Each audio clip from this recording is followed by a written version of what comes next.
প্রধান উপদেষ্টার দপ্তর থেকে বলা হয়েছে যে আগামী রমজানের আগে ভোটের ব্যবস্থা করতে। এখন আগামী রমজান আমার যদি ভুল না হয়ে থাকে তাহলে 17 বা 18 ফেব্রুয়ারি বা 19 তারিখে এরকম দিকে হবে। কাজে আপনি ওইভাবে হিসাব করে নিতে পারেন। আমাদেরও হিসাবটা 17 কি 18, আবার রমজানের সাথে তো চাঁদ দেখার ব্যাপার আছে। কাজে এই মুহূর্তে তো কত তারিখে চাঁদ দেখবো এটা তো বলতে পারছি না। আমাদের এই কর্মপরিকল্পনাটাই আমরা 24টা অংশে ভাগ করে আমরা দেখেছি। তার একটা হচ্ছে অংশীজনের সাথে সংলাপ। এটা আমরা শুরু করার ইচ্ছা আছে আমাদের সেপ্টেম্বরের শেষাংশ থেকে।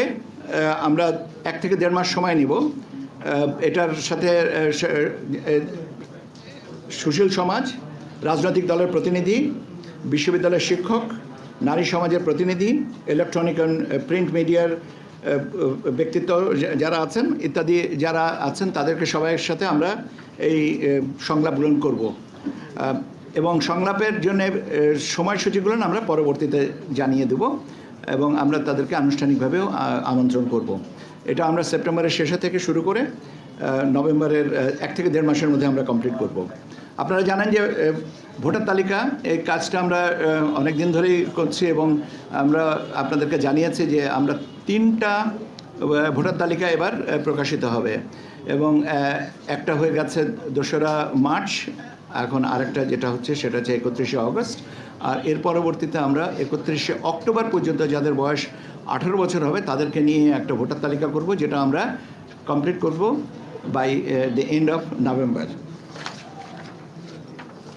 এর সাথে আছে আপনার নির্বাচন আইন বিধি সংস্কার এবং এর সাথে একটা আমরা নির্বাচন পরিচালনা বিধিমালা, নির্বাচন কর্মকর্তা বিশেষ আইন 1991 এবং নির্বাচন কমিশন সচিবালয় আইন 2009, এই 3টা এই মুহূর্তে আমাদের আইন মন্ত্রণালয়ে বিবেচনাধীন আছে। আর আমরা 2টো আইনের বিষয়, একটা বিধিমালা আর একটা আইনের খসড়া আমরা পাঠাবো, একটা আরপিও আর একটা হচ্ছে যে রাজনৈতিক দল ও প্রার্থীদের আচরণ বিধিমালা।